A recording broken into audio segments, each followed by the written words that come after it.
Hello everyone and welcome to this Roll for Crit Kickstarter preview. Today the game we're taking a look at is a game in which you'll be fighting over the day or night in Nightbreak. You will be taking rival factions trying to fight each other in ritual combat in order to gain favor from your goddess. Each player will have their own unique deck of hero cards, and you will always have 3 heroes at a time in play. You'll choose which ones you want to start with. The rest will be shuffled randomly into your deck to possibly come into play later on. Each of your heroes has its own stats and special abilities. Of course, they have a health total, as well as a strength total, how much attack damage they do, and they have some special abilities that will come into play in different ways. At the start of your turn, you will gain a certain number of blessing points. These are the currency that you'll use in order to use their special abilities, which have a cost down at the bottom. And normally you'll just get 1 blessing point. However, you'll notice there is a time deck over here with different time cards in it. And if the time card on top depicts a symbol matching your faction,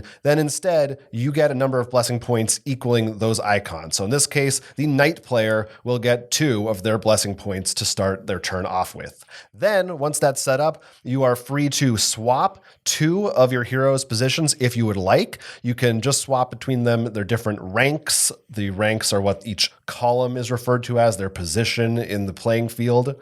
If you don't want to, you don't have to do that. And then you get to activate each of your heroes in order from left to right. So from your perspective, left to right. That's what it is looking at the camera.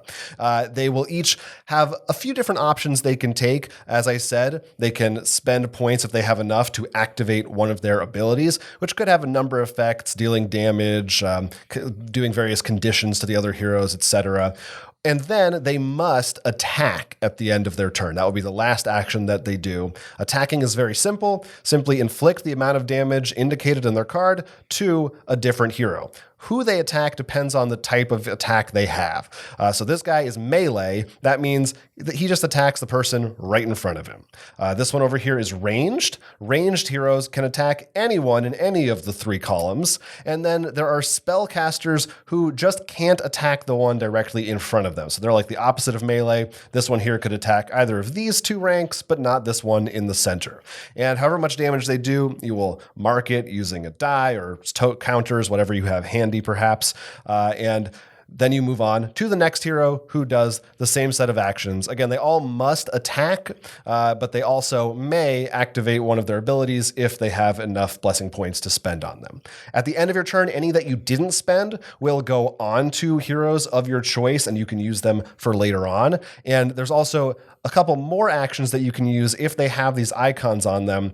First of all, they can escape, so you can swap one out and put a new hero into play, or you can have these converted into prayer points. You can use an action called pray, and at the start of your turn, you'll be able to convert those into more blessing points. So that's a way to build up for a bigger turn if there's nothing you want to do right away.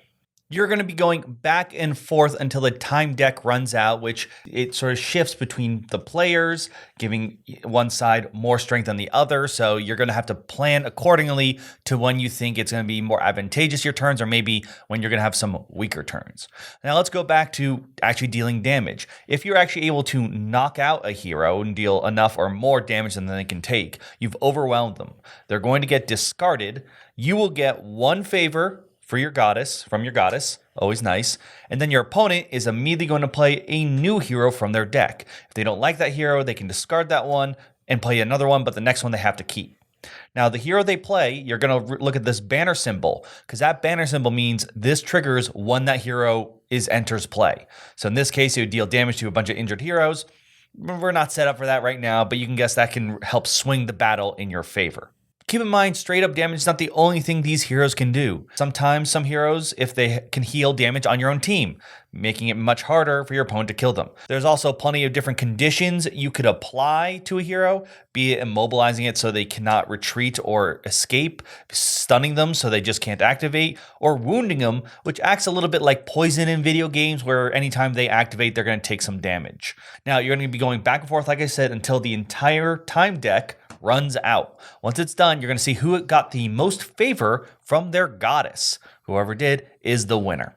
So this is, it mimics in some ways some familiar gameplay elements from other dueling card games, but I feel like this one kind of cuts out a lot of the fat from those. You're always just going to have these 3 heroes in play, essentially your attackers, your creatures, whatever you want to call them, and you're really just focused on them, and they're always going to be attacking, and there's no, at least in the cards we've seen, there's no reactions, there's no blocking or defense. Right. It's just straight up, this is the damage, do it to him, keep going. The closest thing is there are a couple heroes who might say something like, if you activate this power until the end of your next turn, this guy must be attacked or takes the damage. But it's very telegraphed. You're not going to have to wait and see, like, do you respond to my action? And then there's a stack and you're chaining each other and see who's on the top or something. Yeah. Most of the turns will move pretty quickly. I mean, it's really deciding when do I want to save up for these powers because, you're not going to be getting a ton of blessing points. You really want to wait for those big turns where maybe if you're lucky, you'll get 3. Or if you store up, like we said, if you pray a lot, you might be able to get even like 4 or 5 in a go, depending on how long you save those up for. But it's deciding like when is the right time to use these big attacks. The costs all range between 1 and 3.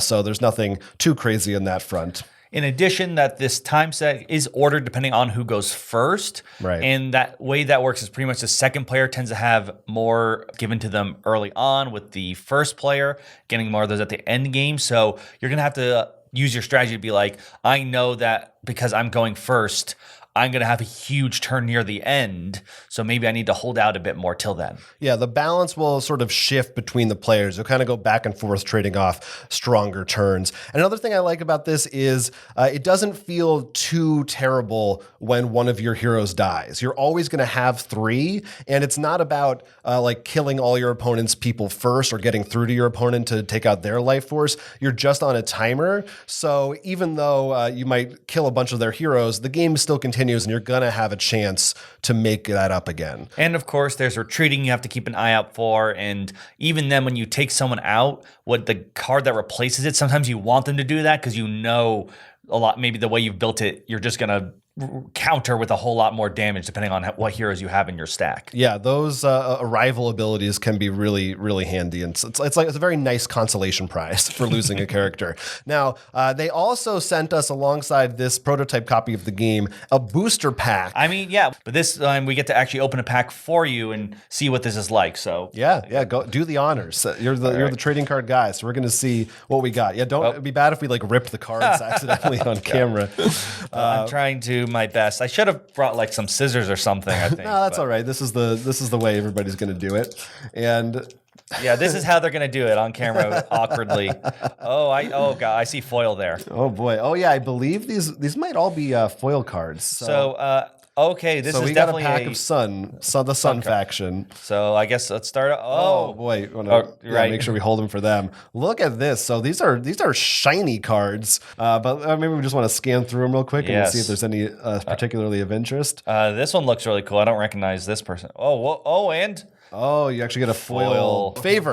That's the one. That's the winning point. Yeah, favor. Yeah, that's right. That's pretty nice. That's a nice. All right, so plenty of fun stuff there. And the fact that they're all foil, I wasn't expecting all. I was like, one will be, and look, there we go. You can literally see the difference. Oh yeah, that's right. Those are 2 of the same, and this one is much fancier. So you may have noticed some of the cards we opened were actually similar art to ones we already had on the board. That's because while there will be booster packs and things for you to collect, they are not mechanically collectible. You're going to get all the base cards in the set, so you don't have to feel guilty that you couldn't find that rare card that really helps, like the key of your deck. But if you want to bling up your deck, which every collectible trading card game player I know wants to.